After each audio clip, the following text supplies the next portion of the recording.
Welcome to the Magdalene Voices, giving voice to those silenced for centuries through sacred conversations with beautiful, illuminating souls. I am your host and facilitator, Maria Estella. I serve radiant beings just like you, committed to awakening through love and the deep sacred work required to not only unveil the truth of who you are, what you are, and why you came, but also to express that truth and knowledge through the work that you do in this world. If you haven't already, I highly encourage you to join my sacred circle to stay connected and updated.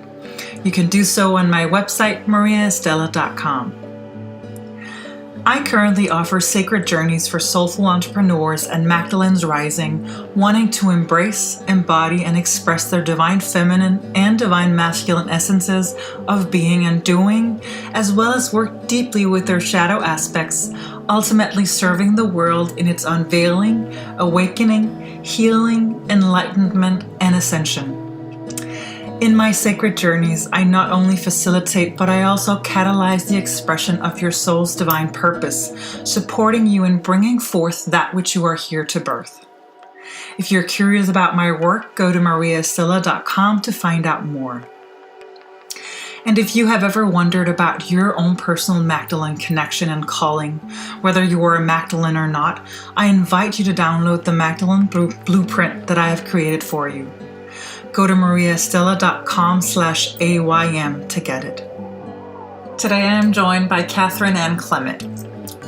As a Hay House author, international speaker, channel, and workshop leader, Catherine Ann's work is focused on returning the balance of the divine feminine to planet Earth. She has shared her Magdalene work all over the world, authored her own books, and co-authored books with channel Claire Heartsong and twin flame expert Angelina Hart. Catherine Ann has also traveled the globe facilitating groups in activating feminine Magdalene grid lines and anchoring new frequencies throughout the planet. She is certified in hypnotherapy and past life regression, as well as many other healing modalities. Her passion is to seek, understand, download, and anchor who she is as a multidimensional spiritual being of light, and to assist others in doing so as well. Some of what you will hear us share in this episode may seem unconventional or even controversial to you. And so, as always with any of my work, I invite you to receive with an open heart and an open mind, and to take only what serves you and leave the rest. I hope you will enjoy the sacred conversation that Catherine Ann and I shared as much as I did recording it for you. Catherine Ann, welcome to the Magdalene Voices. As always, and as I say with all of my guests, I am thrilled that you're here. I look so much forward to, I guess, sitting by your fire and listening to everything that you have to share with us in this episode. I know that you have agreed to start us off with an invocation, and I thought that was so beautiful. And go ahead. I'll let you start us off. So thank you for this opportunity, and also all of you watching, to connect in to soul memory for many of you. Mm-hmm. And so to enhance that connection, I just invite you to close your eyes if you like, or you don't have to, it's up to you. And just take a couple deep breaths and settle into your heart. And just thank your heart for always leading you, whether you listen to it or not, whether you know how to pay attention to the messages or not. Just thank it for always leading you and never giving up on you, and how much your heart and your soul and your spirit guide you every day. And just ask to bring forth all of your guides, all of those unseen beings, whether they're healers, teachers, ascended masters, angels, archangels, all of those that work with you individually. Invite them to be present here with you now. and call upon all the Magdalenes. And I call upon Anna and the Councils of Flight, Saint Germain and Portia, Yeshua and the Magdalenes, and all of the Holy Family, and all of those light beings, star beings, Christed ones that are assisting all of us in these momentous times of the shift of consciousness, for us to unfold and remember and step forward with our individual soul purpose and our greater understanding of who we are and why we're here at this time. So just breathe into that and feel all the love being showered upon you from all of these beings. And let your heart expand and become one with their heart centers, becoming one with the hearts of all of creation until we are one unified heart. And just feel the blessing and the gratitude and send your love back out to all of these beings gathered here for you.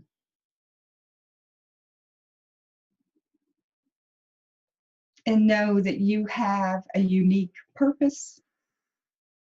You have a part in the divine plan, and that you are not here by accident. Okay, and just bring your awareness now back into your room, back into your body, and you can open your eyes when you're ready.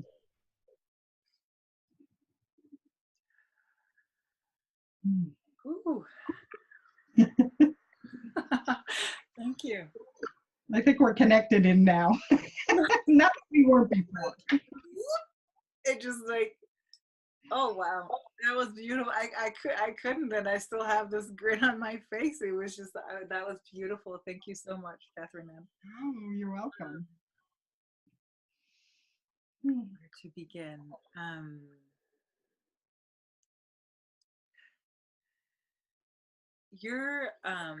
You co-authored Anna, Voice of the Magdalenes, and that book, like for me, was very eye-opening. It was very much a remembering and an unveiling, not so much as it wasn't so much new information or new. It was more like, oh, it was a remembering.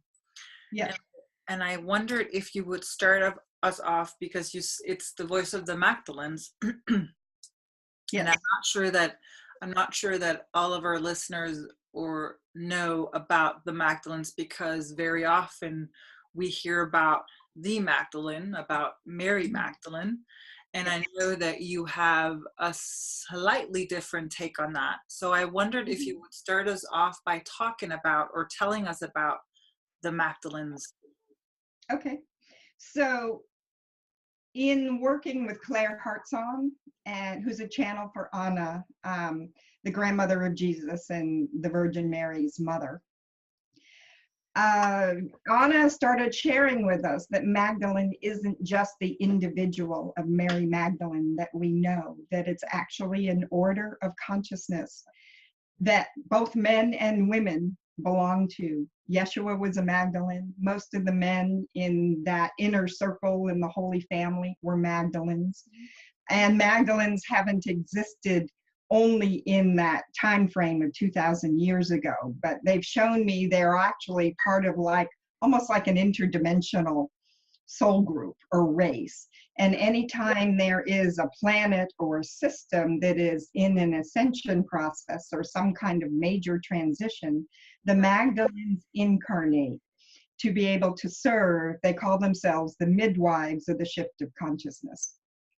So we've done this throughout the universes, even before planet Earth was formed, in many different times and places and systems. We as Magdalenes come because we hold pieces of like technology or abilities that those of us that are Magdalenes, and there are millions of us, it's not just a few, we're holding these pieces of expertise in all different, ways that we've come in with on a soul level. And So Magdalenes are those people that are gathered that are bringing this new frequency, that are bringing the mechanics of how to navigate the shift. And they did it in Yeshua's time. Anna was just such an amazing being, because in the Anna books, Anna, Grandmother of Jesus, that Claire Hartsong channeled, that was published in 2002, Yeah. Anna shared that she was basically a walk-in. For those of you that she had a physical embodiment that was in the process of dying during childbirth, and the whole story is in the Anna, Grandmother of Jesus book. Yes. But she, as the oversoul, walked into the body and was able to keep it alive. And then, because she had gone through the veil of forgetfulness here, she knew there was something that she couldn't quite remember. And she had to go through the training and the learning process to rediscover who she was and what had happened. Yes. And she started training with the shamans of her day and did the ancient Egyptian rites of the sepulchre, which only a few small handful of people could survive that physically. And those that did and continued to practice it were able to maintain physical immortality in the body for as long as they did the rites. So she was able to live to be well over 600 years old. To bring in, and you know, what I've been sharing in my workshops is that what she was really bringing in was a totally different frequency than was prevalent on the planet at the moment. And it was seeded through the Magdalenes, through the genetic lines. She was brought in the cast of characters, laid down the foundation for the whole Christ drama. So what she said to us, in the first book, there's a chapter how all of the close-in Essenes to Jesus, to Yeshua, as his Aramaic name is, and as the family knows him, they rehearsed in the 0-point field of the Great Pyramid in the King's Chamber for the roles they were to step into during the crucifixion. Yes. So they would all know their parts, and they wouldn't be as freaked out by the drama that was going to unfold physically. Yes. So in that same kind of idea, Anna turned to us one day, and it was more than me and Claire and our friend that was there assisting. It meant all of the Magdalenes. And she said, all of you have been rehearsing on the inner planes for eons for the roles you're stepping into today. Mm-hmm. And then she said, the whole Christ drama, it was never meant to be about that. She goes, that was the dress rehearsal for you for today. Yeah. And I, holy crap, okay. This is a tall order, but that's been the basis of the work that I've been doing, and the basis of what's in the books. And I'll see more about Mary Magdalene in a moment, but go on. I think the reason why I'm actually having a moment of silence, or allowing a moment of silence, is because what you just shared is enormous. Yeah. And I think it's relevant, or it rings a bell for a lot and lots of people who will hear this, especially the part about Anna coming into the body, and then having to go through the quote unquote second unveiling because of remembering who she is, what she is. And I think that is part of our path as Magdalenes, or as whatever you wanted to call yourself, as spiritual beings in human form, is about remembering that.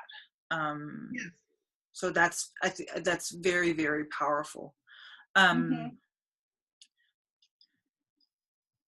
You also mentioned that there's no real, because that's one of the things that I've found in my work when I work with Magdalenes, or what I've now come to know as Magdalenes, is that there's not really It's not one specific job. So someone is not necessarily a teacher or a speaker or a workshop leader, but they can be a graphic designer or a website builder or someone who's focused on inventor. Go ahead. Scientist or a mathematician. Yes. And it really has to do with people that are bringing forth their innate wisdom and creativity. You know, it's like we all come in being part of the divine blueprint, and we're well rehearsed on the inner planes of what it is that we, you know, have intended for our own soul evolution, but also to be of service to the whole, what we're here to do. And it may be that you're a street artist or you're a musician. And most of the people will never know they're Magdalenes. They will never understand it as a label. No. I've met two amazing Muslim men during tours, one in the south of France and one in Turkey. And we were on a tour right after doing the regression sessions for the first book in 2006. And this guy confided in the tour leader that he was really concerned that the Americans would hate him. He had never met Americans before because he was Muslim. And this was a few years after, 9/11. Yes. And we met him. He was the most incredible Magdalene male with the biggest heart I have ever met. He would be a protector, and he would walk along the cliffs when we were down in the Cathar sites, and was just so, more tangibly there than anybody I had seen like that. And it was such a soul connection. I cried for 2 hours when we parted, and, his part of driving the bus was gone. Yeah. So you never know who it is. And it's usually those people that are able to totally live from their heart and are just in some way that path of service and help. And, so many of them will never know.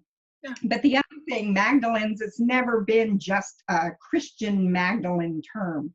No. They've been known in every culture since the beginning of the planet. They've been known as the daughters of Isis and many other names. And I think the Magdalene label right now is really important because so many people have been so, in a sense, damaged by organized religion. Yes. And it's disconnected them from their own, connection to source, their own ability to empower themselves. Yeah. And in the whole, traditional Christian thing, Magdalene is portrayed as the prostitute. Yes. So it's the negative side. It's all of that outpicturing of how the feminine has been repressed and suppressed. Yes. For this whole thousands of years of this whole patriarchal age that we're just coming out of. Yeah. And, right now with the Me Too movement, it isn't just about sexual harassment. It's the tip of the iceberg of the imbalance of the masculine and the feminine. Yes. And it's not to go into a feminine swing and make it all about that. All it is about restoring the feminine to its equal right and position alongside the masculine. So the feminine can help birth the divine masculine, not the out of balance masculine. So we're moving in the age where twin flame union can happen. Yes. Which is the last thing before full ascension and realization. You have to unify the original split. And when you that's a lot of the basis of this work too. Yes. And when you say twin flame, because I know that you've written a book about twin flames as well, but when you say twin flame union, you don't necessarily mean an external, you mean within, right? You mean mean within as within, so without, so it begins within, right? And an external partner, whether they're what people think of as an aspect of their twin flame, or just a soulmate, or just a relationship, or just a brother or a sister or parent or coworker, they're all mirroring, opportunities, everything is within you. There is nothing external. All of it's just mirroring, states of consciousness Yeah. within you for you to look at and to resolve and to heal. So for us to come in, for those of you that don't know what twin flame is, for us to come into this planet and this universe of polarity, where we have right, wrong, up, down, in, out, all of that, at a very high level, we have to split into two different polarities to live in this universe of polarity. So they talk about it as male, female, but it's really magnetic electric, which is the split at that high level. Yeah. And then there are many, it's like cell division. There are many people and aspects or things that eventually will come your way. But it's to go through that process of whatever's dividing you within, and having those mirrors help you heal and look at what that division. And in the Anna books, they call it the intermarriage of the bride and bridegroom, Yes. which is what's represented by Mary Magdalene and Yeshua, as many others. Yeah. And I was going to say before about Mary Magdalene, it's such a trigger, because most people that are Magdalenes have no context for this in their conscious mind. And so they're being very drawn to Mary Magdalene and their fascination and interest with her. Certainly she's an equal master to Yeshua. She's been a teacher in past lives to many of us, but it isn't about idolizing her. She's just the gateway to remembering the larger Magdalene consciousness that many of us have been part of. We've been initiates in the temples for lifetimes. Yeah. And, how I got to this was really strange, because I didn't resonate with Catholicism. And as soon as I could leave home and go to college, I just said, nope, it's not for me. It serves a purpose for other people to a degree, and that's a whole other talk. But for me, it just didn't work. So I was, going into metaphysics and channels and channeled material and all of this stuff. I wasn't in the least bit interested in anything remotely Christian. And I'm like, nope. So the universe worked really hard to get me together with Claire Heart Song. All of that story is in my soul weaving book that I'll talk to a little bit later. But they eventually got me together with Claire, and I went to work as her business manager. And that was this whole connection. I'm going, how did I end up in the lap of the Holy Family? Are you kidding me? Yeah. But it was the most perfect, because it was the exact energy of what I knew and what was home. And it wasn't at all the Christian, No, it wasn't. Yeah, it wasn't the organized religion version of Magdalene or Yeshua or even the Holy Family. It was the most perfect, because what I realized through that is the information coming through in the Anna books and the experience there matched my soul memory. And I didn't know that before I was involved. And I went, oh my God, everybody, all around the world when I've done things, people know. I know these people. I know this. This is home. Yes. And we're the future selves of the Holy Family members. We're the future selves of those Essenes. We're the future selves of all of those Magdalenes in different time periods. Yeah, and different aspects. Yeah. And I love that you say that, because it not only resonates, and I'm sure it will resonate with a lot of people, but it's also there's a deeper underlying truth in it, which I at first found strange, but now it's like, oh, okay, well, that's the way it is. Because I know I can't explain to you how I know, but I know that's just the way it is. One of the things you mentioned was the quote unquote function of the heart, or how being of service and being you coming from the heart, I suppose you would call it, is what I would call a common denominator. Do you see that there because one of the things that I can't remember if you've seen this, but I wrote this or download or whatever you call it, a blueprint, Are You a Magdalene blueprint?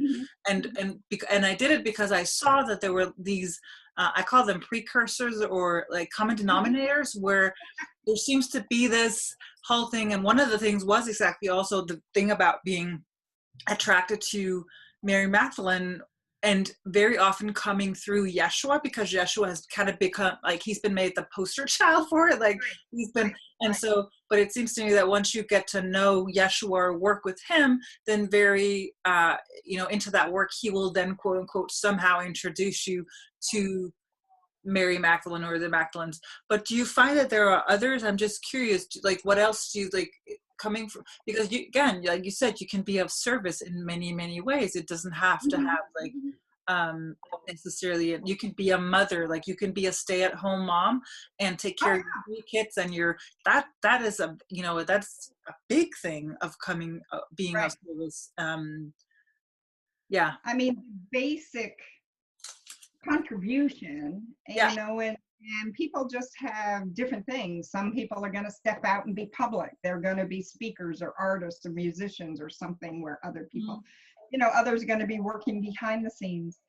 And others are just working on their own alignment and their own greater alignment and empowerment through the connection of their higher self, their I am presence, and their human self, because that changes the frequency in your field.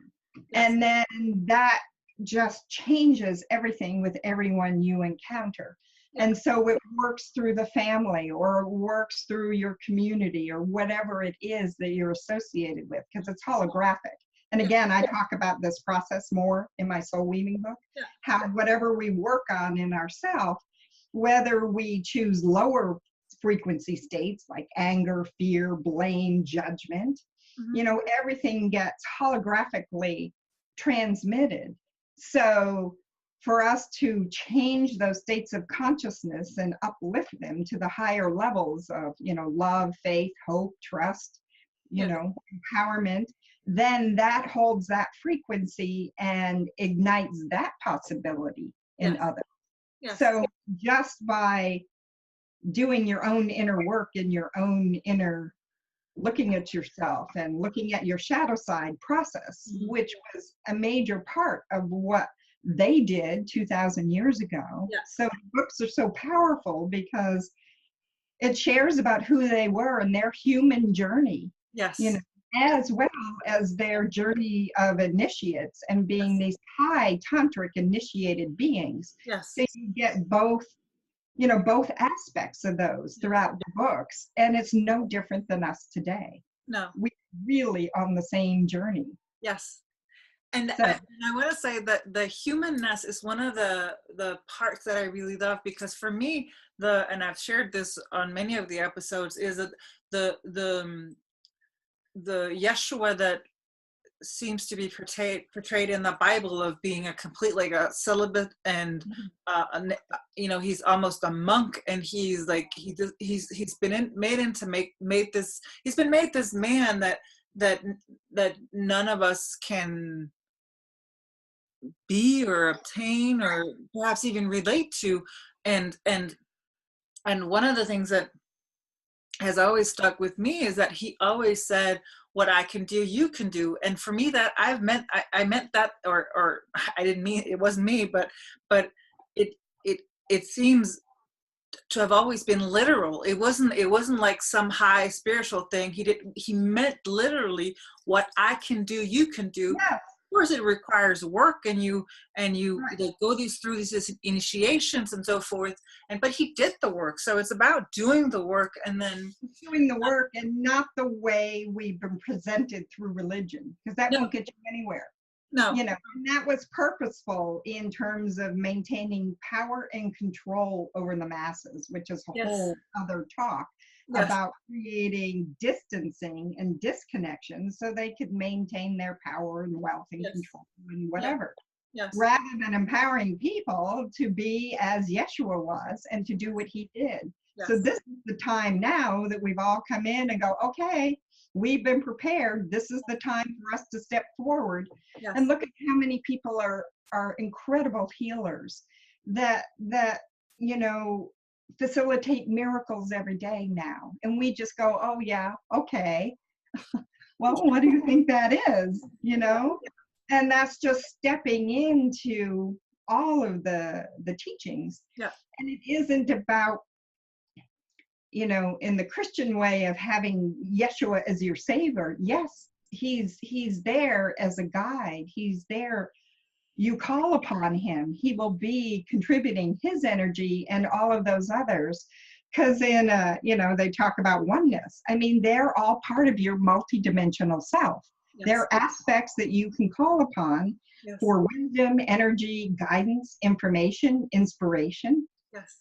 You know, and that's how they're to be used. Yes. You know, they don't replace you. They don't come in instead of you. They come in with you. Yes. And the Magdalenes say all the time, we're closer than your next breath and your heartbeat. You know, you are our footsteps upon the planet. You are our heart. You are our hands. You are our words. Yes. There's no separation. No. You know, they are us and we are them. You know, we're the extensions now in physical reality that are shifting the consciousness through our own journeys. Yes. Just like they did in their time. Yes, exactly. And the shift that they installed, or that Anna basically brought in. In terms of, because I know that in the book you know, again, I have mentioned this in the speak, but I will also say this again. Some of the things that we will be talking about can be controversial, they can be uncomfortable, but we're not. My intention of bringing up these subjects are not to for it to bring about controversy or to bring about drama. It's basically to present the idea, because again, for me, when I read these things, I remembered them, and so they weren't controversial to me. It was more of a reconfirmation of, oh yeah, of course. But some of the things that you speak about or channel in the book is about Yeshua, the relationships that he had, but also you know, him being married and actually being married or having more than one wife, and how Mary the Magdalene, that as we know her from the Bible, is actually more than one Mary. It's a combination of 2 to 3 or maybe even more of the Magdalenes, or the essences of that being brought together. Can you talk a little bit about the relationship with Yeshua and his Magdalenes or wives? Like, yes. So there are many levels of this. I mean, the most human, mundane level is that Yeshua, you know, had a marriage, had marriages, had children, you know, is human, is divine in his, you know, unfolding as a divine presence and an avatar. He came in as an avatar, but he's human within the human, you know, functions of family and children. First of all, just on that level. The multiple wives, what's really different in our story, and when this came through in the sessions, we were like, oh my God, we can't put that out. This is polygamy. Because the big secret in the second Voice of the Magdalene book was shared that the twin flame aspect of Yeshua is Mary Magdalene, but she has 3 simultaneous physical embodiments at the same time. So it's like the Mary Magdalene twin flame energy was carried by 3 women simultaneously, which in the second book we call the 3 Marys, which are the Mary of Bethany, Miriam of Tiana, and Mariam. And we're like, oh, okay. But it had a greater divine purpose. When we did this book, the second book, the whole format changed from more of the individual download as Anna as the first person voice in the first Anna grandmother book. Yeah. There were 19 different characters all sharing their journey and their experiences in the second book. Yeah. So when this information, which has a lot of very controversial information in it, yeah. we go and we had to walk away. Because Anna and the Councils of Light weren't sure that the mass consciousness was ready for this information. So we had to leave it, having no idea if anything was ever going to come of it. So we moved away, just let it go. Yeah. And 3 years after this, I'm living on the East Coast. Claire was in California, and she called me up and she goes, "Oh, I got the go-ahead from Anna and the Councils of Light that we can expand this in this book." So we spent a year getting it in the present format, she and I. But we're brainstorming and we're going, what do we do with this? We have 19 characters. They're all over the map geographically, from northern Scotland and the Himalayas and India to Palestine. They're all over the timeline from Yeshua's early life to 100 years after all the characters had died. Yeah. And I'm going, it's like an octopus.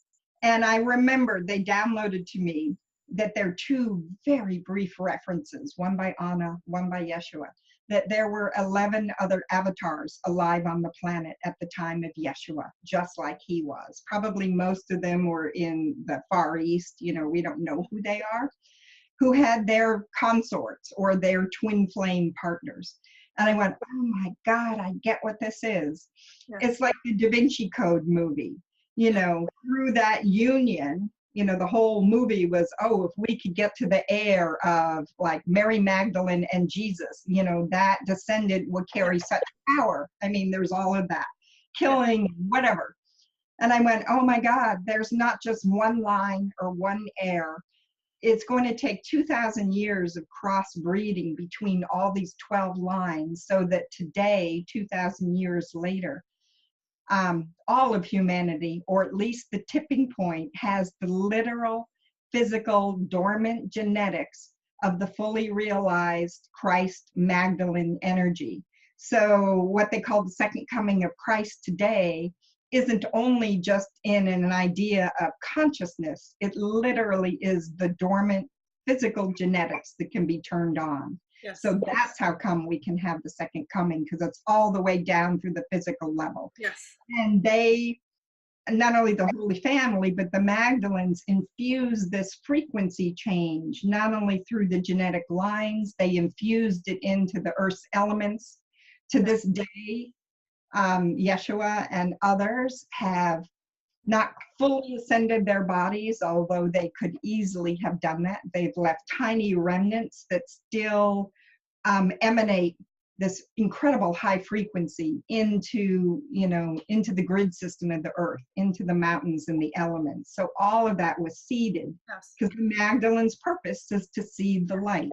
Yes. And they often go in the deepest, darkest places where no one else will go. Yes. So it's not unusual for them to find themselves in abusive situations or families or companies, and they're going, why am I here? Yeah. Well, you're there because you're the lighthouse for everyone else. Yes. And that's a whole other area too. And I want to make it very clear with what you're saying, mm-hmm. is that if you are watching or listening to this, mm-hmm. that means you. I mean, because what you're saying is basically it's lying dormant, and I believe that there is a call that goes out to us, and it goes out all the time to everyone, and so if you those who are listening or watching, you will have been brought here for this, and I would encourage you to begin to investigate, not so much in the world but within, and really ask yourself how this rings true for you, and of course, if you feel called to it, go ahead and read these books or any of the other books that we will come into by you, Catherine, and in a moment. Can I share one other quick thing? I know Go ahead. This has to go back to the Me Too movement. Yeah. And what's coming to me, years ago, in the 80s, all of my friends were students of Ramtha and whatever, but I'm going, it's really strange that all of my close spiritual friends all have some kind of abuse. And I had psychological, emotional abuse because I had a bipolar father, or, you know, physical or sexual abuse. And I'm going, why is this? You know, the pat answer, it was karma. And I'm going, no, that's not right. So I asked my guides, this was back in the 80s. And one day I finally got the download. They said, you're a volunteer, you're not a victim. And they said it's because of your spiritual strength and fortitude that you have gone into these places. And they said, if you can maintain who you are without your spirit being broken, and you come out the other side fully immersed in the drama, then you begin to break the mastermind programming. Yes. And I really believe that that's what's happening now. And the millions and millions of, you know, people that are now giving a voice to the Me Too, it's not that you're broken and you're a victim. Yes, you went through this experience, but it's for all of us now to address those shadow parts within us, because we're changing the mastermind programming that's gone on for thousands of years. Yes. We volunteered to come into these abusive experiences, Yes. so that we can bring the shift that's needed. Yes. Yes. It's your spiritual strength and fortitude that's coming forward, not your brokenness as a victim. It's a training ground. It is. And that's not to say, and I just want to make this clear, because it's not to say that you're supposed to stay in an abusive relationship. Oh, not at all. Or that, not at all. But it's about the transcendence. It's about, because I can't remember if I've shared this, but I had what some would call a rough childhood, and, you know, growing up with a father that had issues, and I was trained on a daily basis of having to always attune and, you know, and today I see that I was trained on a daily basis. I was basically being trained. My spiritual skills were being trained. And would I want that for any children? No, I wouldn't want it for any children. But I understand that was part of my path, and that's how I see it today. That and I see very clearly, and I basically hear that's what is it. We go into the dark, and I think it's a lost art, or even science, I don't know, the whole the initiations, the trials. I don't see it as us being tested. I see it as us being strengthened and being taught our own power, and realizing just how strong and how powerful we are, because we can very easily think of ourselves as being small and disconnected, but once we go within, we realize our true nature and our true power. So how does there are two ways I can go, and I'm gonna put them out, and then you can see if there's either one you want to run with. So one of the things for me, one of the works that I feel deeply passionate and connected to is creating what I call the sacred union, or the sacred marriage within of those, the divine feminine and the divine masculine quality, or like, as I call them, essences, and also work with the dark of that, and also with the shadows, and how I see that as a gateway for our divine union, or so I'm curious to see what you have about the Marys and Yeshua in that sense, but I'm also curious to know, and maybe we can start there and then go to the other, because I'm also curious to know how you see this work being relevant today, or their work being relevant today for anyone, if quote unquote at all. And I know that there is, but I'm curious about your take on it. So the divine feminine and the divine masculine aspect, if that's where you want to start. I don't know.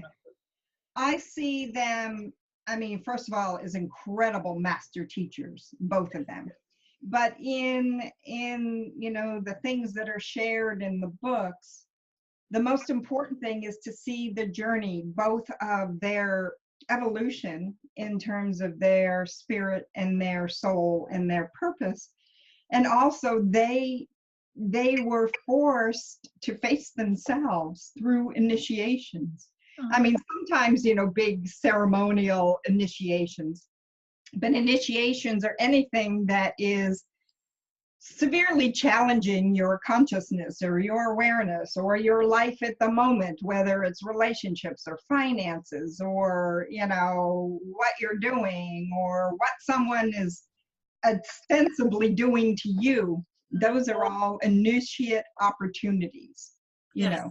Yes, and it's the mundane things. It's the mundane the things. mundane stuff that is, it's not like some big, like fireworks and sparkles and going into the sepulcher and like, that's not it. It's about facing. And it's like how to reframe it and like dissolve their energy fields. I do these channeling healing sessions and I'm going, all of this is an energy field.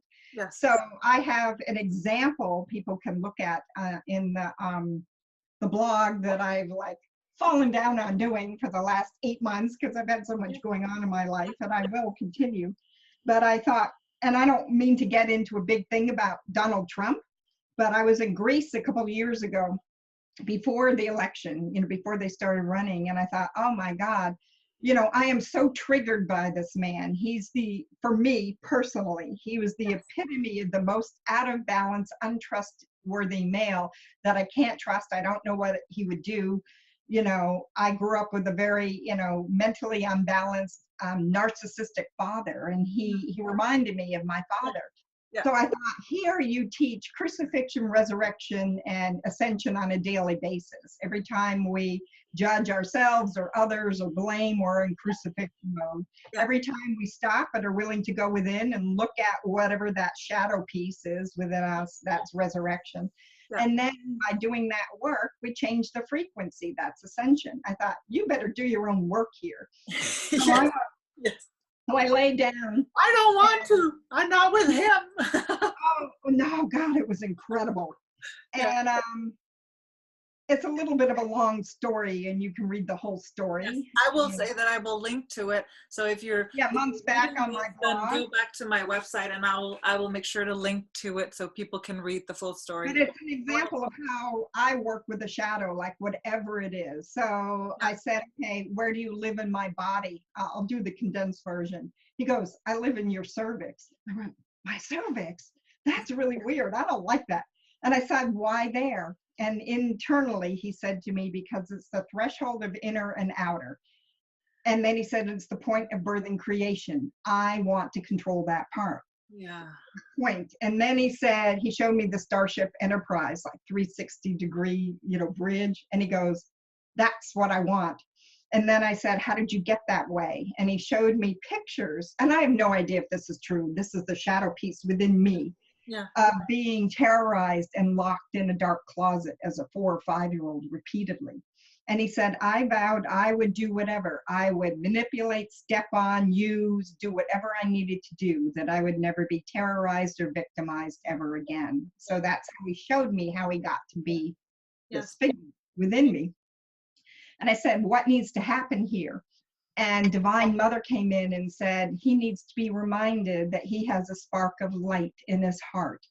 And his job is to protect it and nurture it at all costs. And this 4-year-old just totally took to this, right? Yeah. But then his outer fortune was so massive and the inner was so devoid that as he started protecting this spark of light in his heart, this golden light started pouring into the inner until it balanced the outer. And it was so much, it said, there's so much golden light pouring into the inner that it's enough light to fuel the abundance grids of the new earth.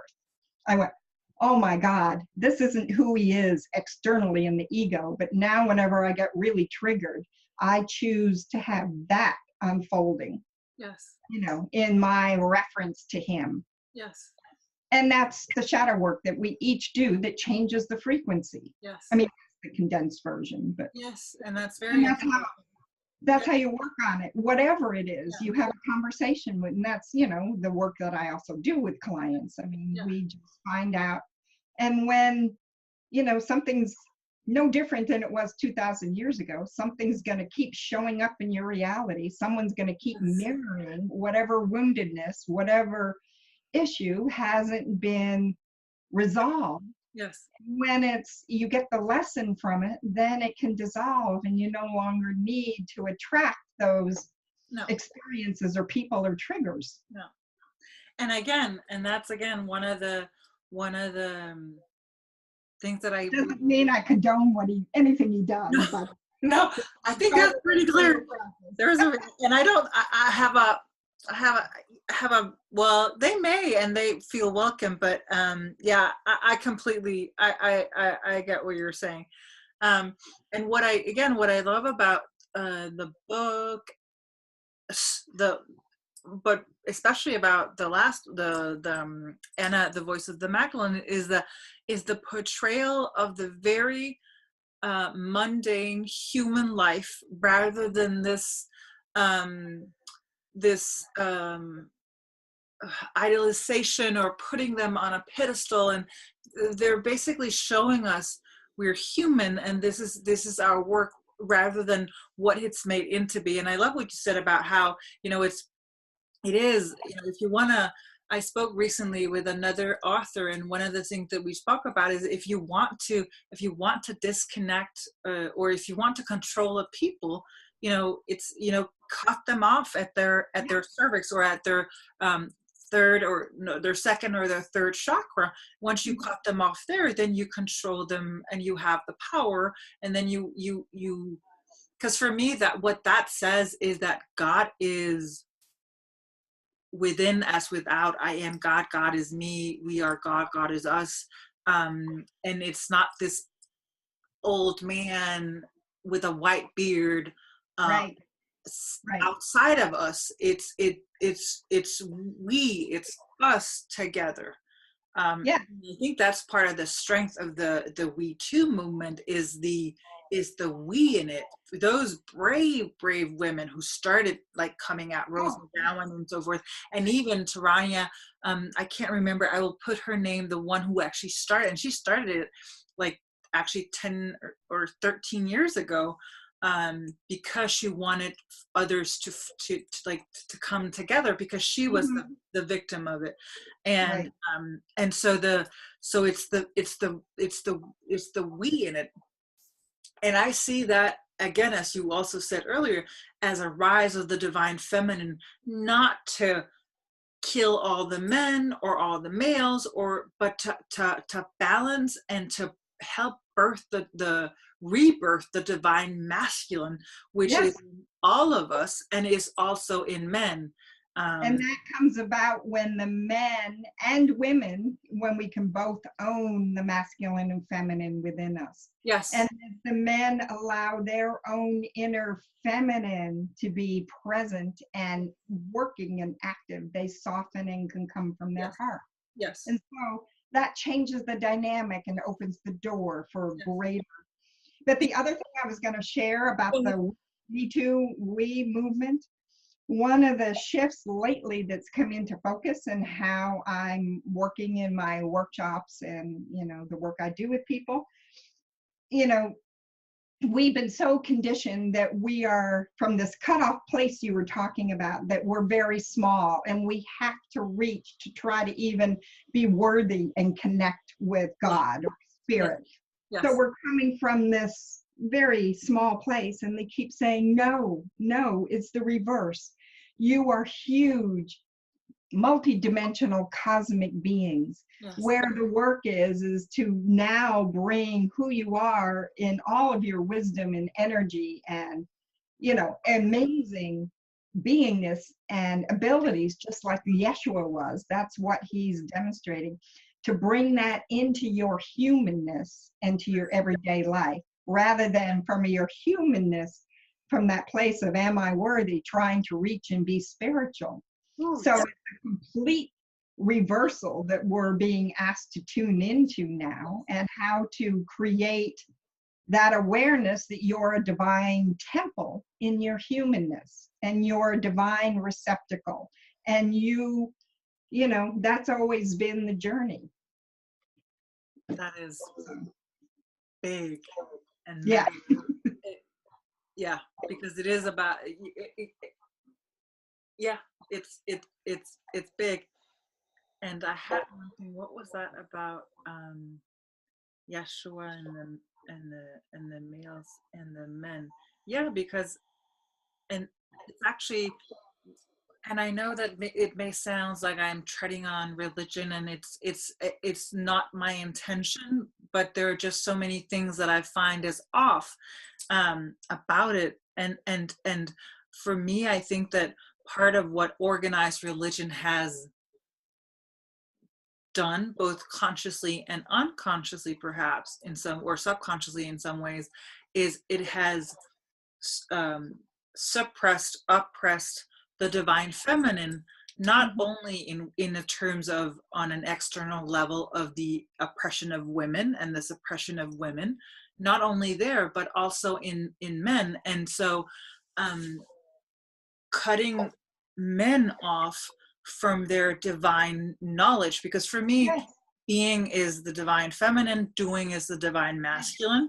And so cutting men, or those who identify with a male aspect, or as a man, off from their divine knowing, what they know then sends them off into just as many, I would say, internal conflicts as quote unquote women being externally oppressed. I don't know if this is making sense, but that's what I see. Yes, it does. That's what is rising up, is that the divine feminine is rising so that she may assume her rightful place next to her, or with her divine masculine, in both ourselves as human beings or divine beings, but also in collectively, we are creating the world in which those essences or aspects are balanced.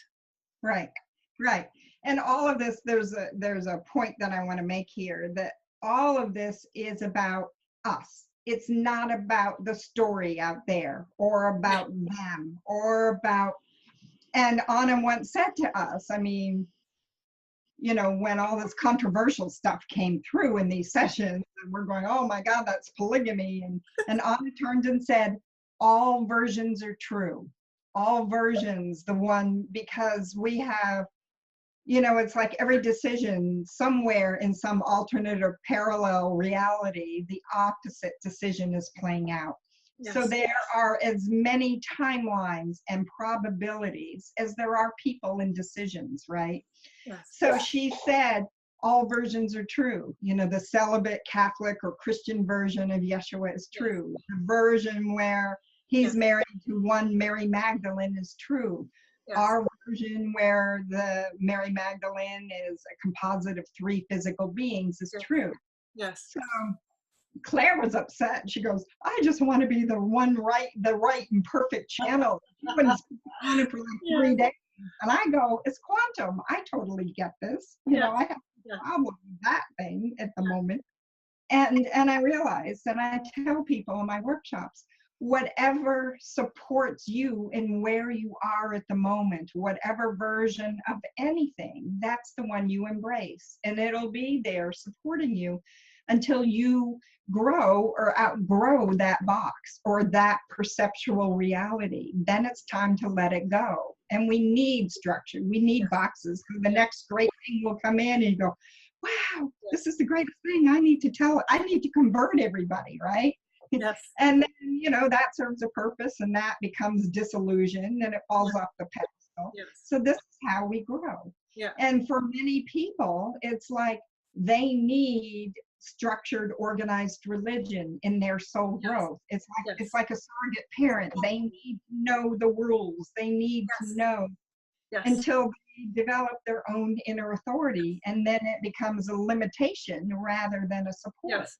Yes. And we do that with everything. Yes. So that's basically, you know, the stories like 2,000 years ago, how they were going through those similar things that we are. Yeah. And I also There's no judgment on any of if I know, you. I get it. It's so beautiful, that it's so beautifully put. And one of the things that I'm getting is also how, and I think, I'm not sure if I completely mentioned that before, but it's also, we seem to have lost the ability to transition, or the, because what I like to say is, or compare us to, is we are part of the same source that created nature. We as humans tend to think that for some reason we are superior to it, but we are basically part of the same source that created the stars and the moon, and the oceans and the water, and so when a caterpillar wait it out, it has to, at some point it becomes too restricting, and it has to break through its shell, and it becomes a butterfly. Or a seed that sprouts has to break through the protecting barrier in order to bloom, or a flower has. And same thing with a child that comes into birth. It has to go to cut through the embryonic sac. And so there's all these, we see all of these transitions happening all over nature, but for some reason, because we think we have a brain, or like that somewhat functions, and we think, then we don't realize that we're going through these initiations or transitions all the time, and we seem to have lost the ability to hold space for it. And that, I mean, that's part of a lot of what I do, is holding space for that transition, for the next level, or the step. I think you call it ascension, because that is really what it is. It is an ascension. It's not an ascension in the terms of so all of a sudden having wings underneath your feet and flying, but it's an ascension that continues. It's a change of level and frequency. Yes. Where you keep embodying a higher and higher frequency in your body, in your experience, and as you become, you're able to, and this is the work that most of us are doing in some form or another, where I'm specifically working on having the opportunity presented where people can redefine themselves. It's like, where you can anchor and expand and carry and disseminate more light, okay?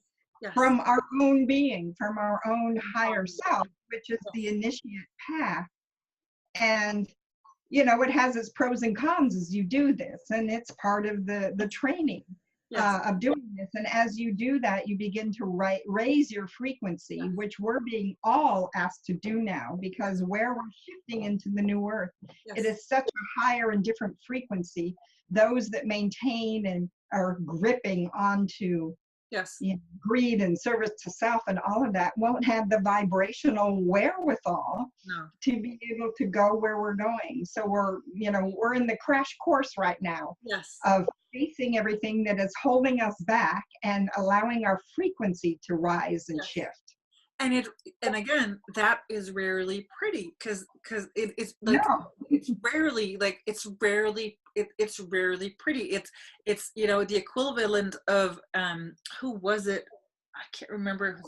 Like, I heard someone who mentioned, like, Mary Magdalene was kind of like she was even a dark goddess, like pulling you out and then stuffing your nose in the dirt, because it's like, this is like the grinding, like the Kali aspect in the Hindu. And so exactly, and so I want to, like, if someone is going through something like this, or a rough time, or I want not everybody these days.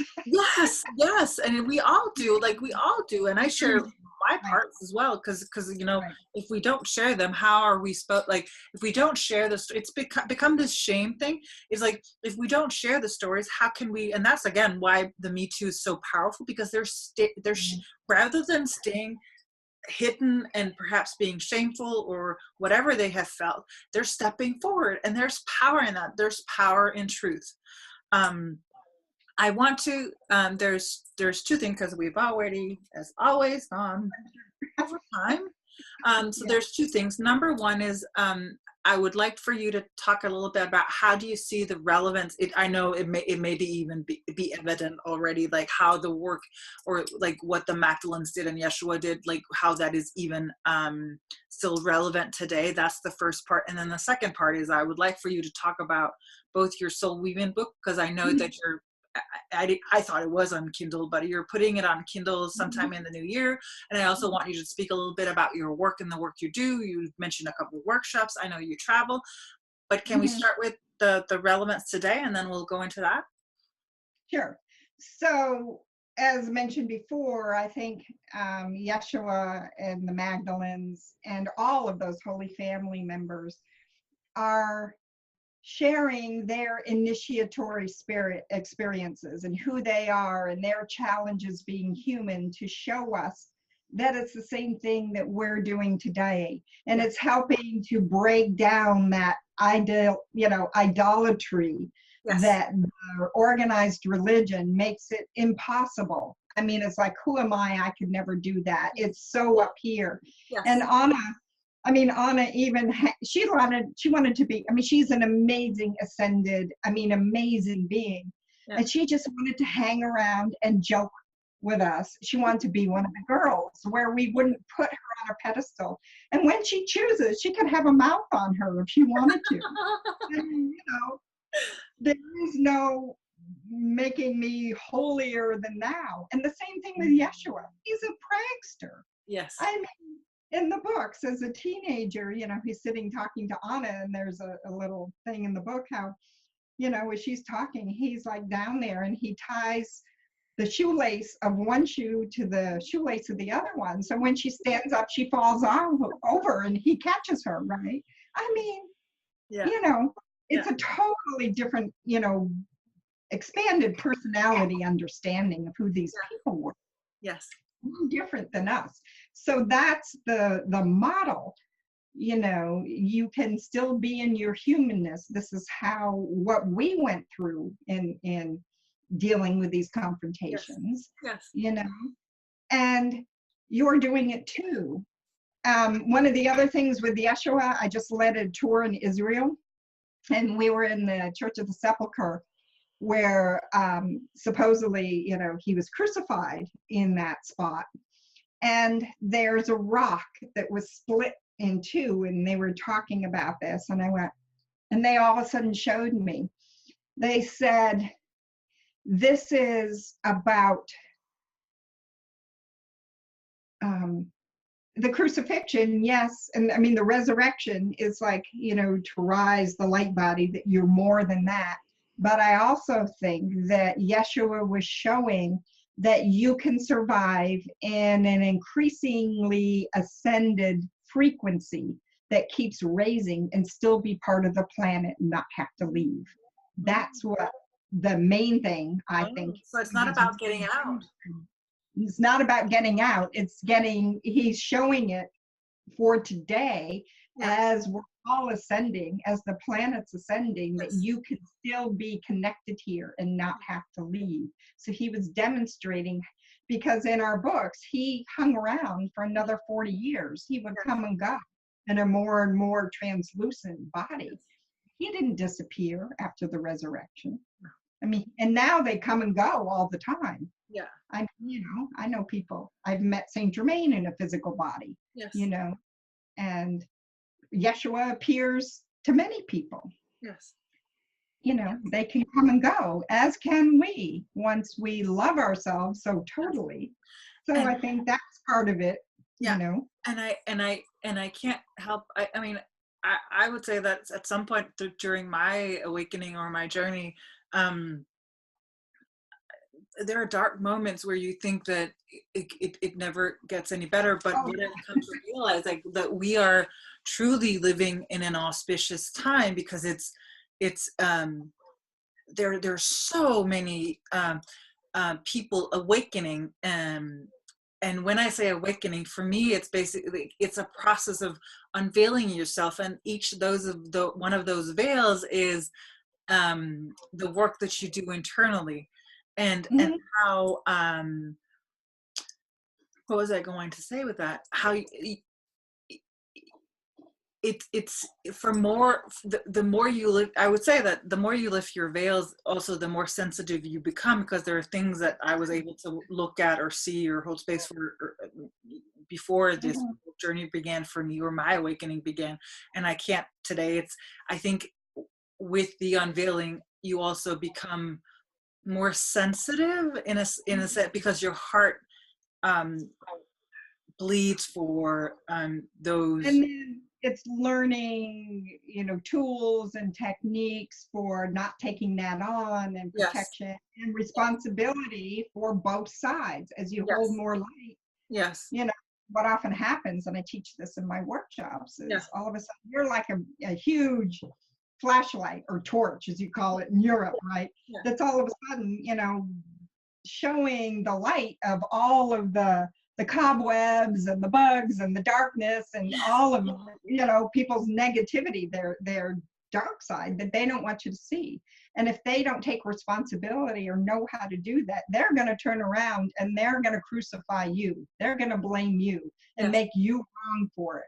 Yes. And that's part of learning to understand, as you carry and anchor and expand more energy, both the positive effects and the pushback effects that are going to happen because of that, and how not to take it personally, and how to work with that. I mean, it's an initiate training. And to be the reflection, because I mean, for me personally, that's one of the things that I find is the most important thing, is to reflect back, because very often people will want to put me on a pedestal, and for me, I very, with my students and with my clients, I am very aware of continuously reflecting that light back to them, because otherwise, as you say, it becomes, rather than them doing their own work and seeing because the light that they see in me is basically a reflection of the light that they see in themselves.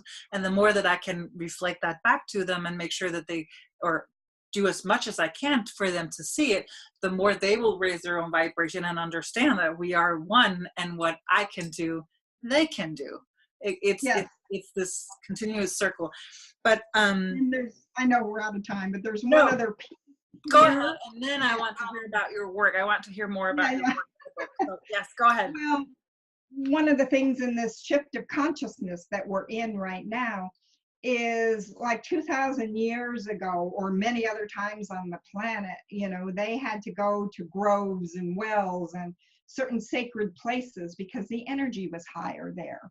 Yes. Or they had to construct certain places where they could allow a higher energy field for their initiate work, because the consciousness was so dense. Even with everything going on, it was much denser, in those times than today.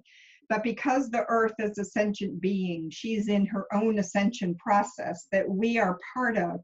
The entire planet and everything and everybody on it is in their own initiation temple. Yes. It's not by conscious choice that you're doing it, but every single person on the planet is having initiatory experiences, whether they want it or are aware of it or not. So that's what's going on, because we're in a whole ascension chamber. We're in the initiatory temples, just like they had to set aside in certain places. That's the grid they installed. Yes. I mean, there are many, pieces to this. So even people that aren't awakened and aren't aware are being presented with the same challenges and opportunities for mastery, because this is the end of this whole age. I mean, we literally are shifting into a new earth. And everybody's going through it. And I think and that's also one of the reasons why, for me, and I know this may sound controversial to some, but that's one of the reasons why for me, Donald Trump is. Oh, he's stirring the pot. That's why he's in place as the president, because what he is doing is he is shining a light on all of the opportunities for us to heal, all of us, like for us to create an equal world for everyone, no matter your color or your race or your sexuality or your religion. because we cannot heal what we cannot see or are not willing to see. And so he's doing a quote unquote perfect job of highlighting everything. Yeah, he's the mirror for the shadow side, the collective shadow side. So Yes. everything has been hidden, and Yes. that all has to come out. And I actually talk about this in my soul weaving book. Yeah. In the beginning, they showed me years ago, the earth ascending has huge light coming from the core out.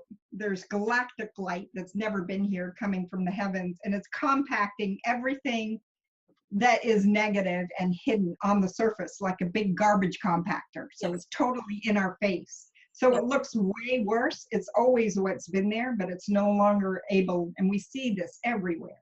Yes.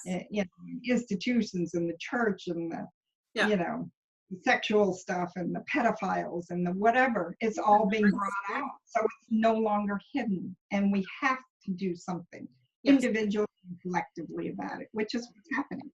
Yes. And it's like a pimple, you know, it can kind of be under the surface, kind of gross, but you know, it has to come up and pop so it can heal. Yes. That's what's happening right now. Yes. This is a perfect segue into your work. Tell me about your work, and because I know, again, I know you lead workshops. I know you do foreign trips, and I also know that you're putting your soul weaving book into Kindle version. Yes. So talk to me about that. Tell me about that. Sure. Soul weaving, I never knew I could write or wanted to write. I mean, it was just kind of a surprise to me. But I had a download that I was going to write a book, actually, at the first Humanities Team conference of Neil Donald Walsh. I was leaving, and it was like I was in a laser beam from Star Trek. I was absolutely paralyzed and couldn't move. I'm going, me, right? Yeah. And so I kept asking my guides, what am I going to write about? And they said, write what you know. I'm going, well, what do I know?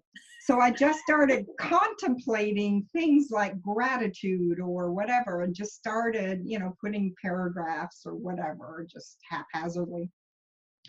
And it evolved to my soul weaving book, where I talk about, you know, many of the things we touched upon about who we are as beings, how everything is holographic. So I have a chapter on it being a holographic reality. Yeah. And then as these pieces came in, I started channeling from the Magdalenes, and I channeled what eventually over years became what I call a 12-tool mandala that spells my gift access.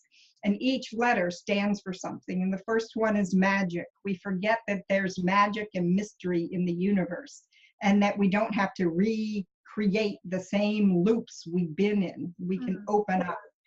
Then it's yes, it's the big yes, like, you know, you're kind of guided to do something. You have no idea if you can, how it's going to come about. Yeah. I mean, you know, facilitating these grid activations and tours all over the world, I had no idea what I was doing. But I just said, yes, okay, then you better show me how I'm going to get there and what I'm supposed to do. So I share those stories. Yeah. Then it's gratitude.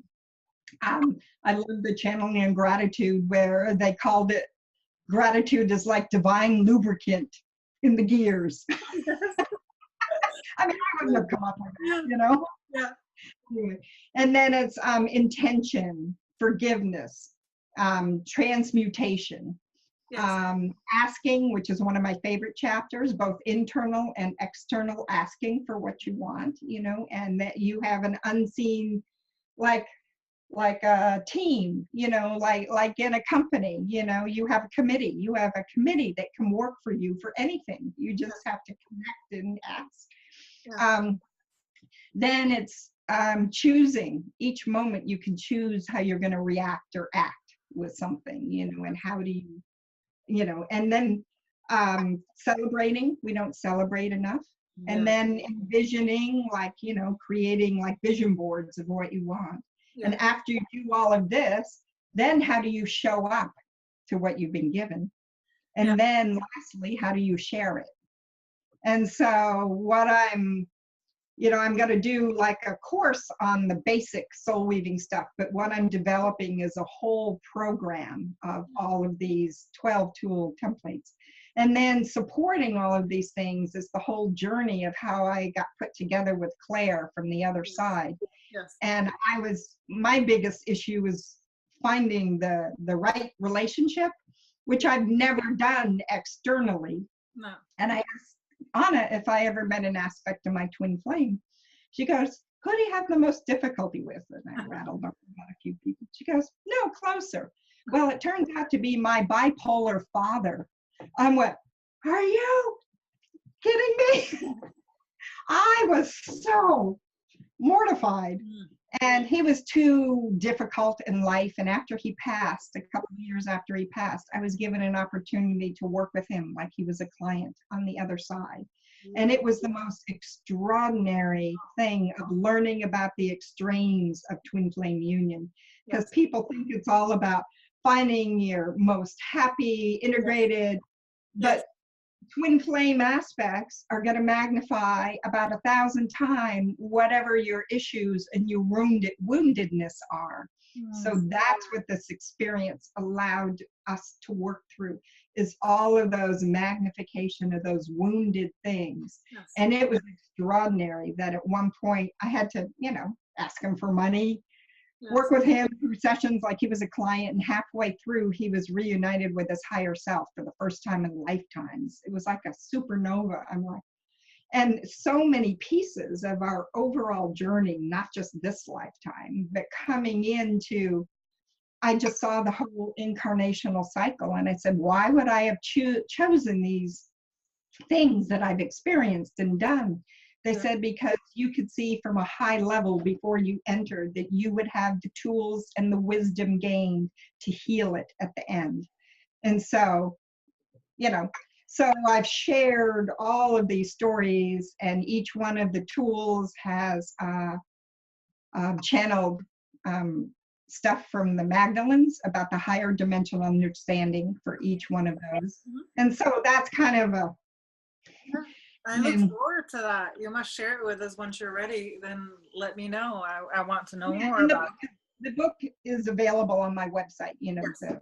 Yeah, I'm gonna include for those who are watching or listening, I'm gonna include links for your website and for the books and so forth in the blog post or on my website, so that people can go there and make sure that they find it. I ended up writing the end because and it's all about, for many of us, we have such suppression and soul memory of persecution.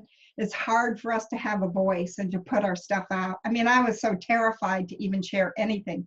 Yeah. And Jean Trebek, who's the wife of the Jeopardy host, Alex Trebek, she came to one of my my grid activations in Colorado, and bless her heart, she talked Alex into letting me go and live in their son's bedroom, who was away at college, and finish my soul weaving manuscript in their house in Studio City.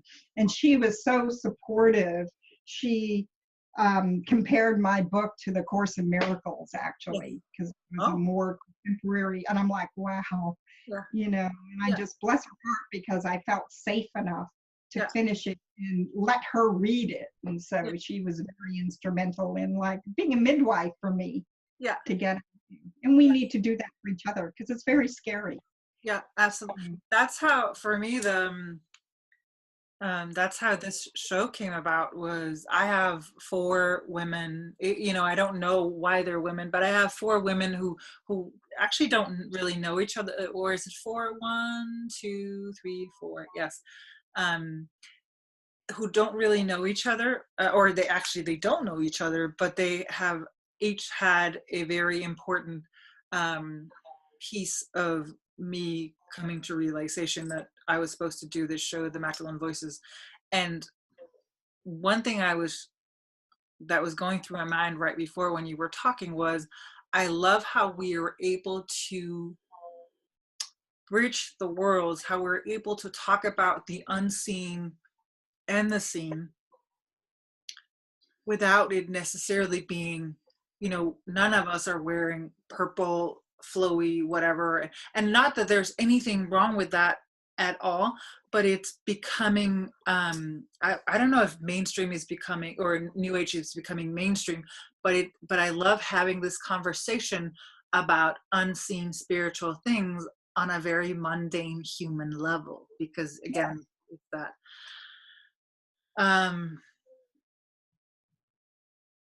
And it just is part of reality. Most people just don't have the awareness or perception. I yeah, mean, they say, we are with you all the time. I was going through I mean, we could go on and on. I was going through a really difficult time deciding to really leave a relationship. And I've been crying on the bed for hours. And a lot of times I feel really alone. And and all of a sudden the veils parted. And there were angels and unseen beings, I mean, in every nook and cranny. And then they were like levels out, filling the room and beyond the room. And I went, oh my God, I'm so claustrophobic. Can't anyone even breathe in here? I just started laughing because it was every tiny little space and nook and cranny. There was something, pressing and holding me. And I mean, it made me really laugh. And I'm going, yeah, I think I'm alone. yes. You know, we just need this brief minute. It was like 30 seconds and then the veil closed. Yeah. For me, what comes up is there's this I can't remember who wrote it, but again, I'll find it and put it. But where it's someone who at their end of their life, where they've crossed over, and they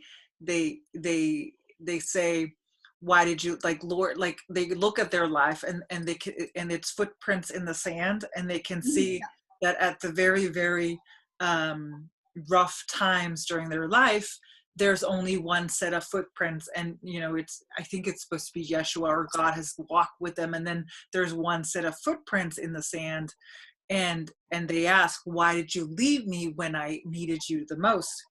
And I think it's Jesus who responds, or Yeshua who responds, I know those were the times I carried you. And I've always found that to be so profound and so deep and so beautiful, that while we may not see it, we are always supported. And I think that's for us to know, even in the darkest moments of our human existence. And that's why I always start everything with we called it invocation. Yes. Just to be aware that they're always there, and to just strengthen that relationship from our side to them. They're always there. Yes. Catherine Ann, it's been an honor and a pleasure to host you on this episode. Is there anything that you're left with that you wanna get out before we leave, or? The only thing I want to say, there's a lot more information on my website, which is weavingthelight.com. Yes.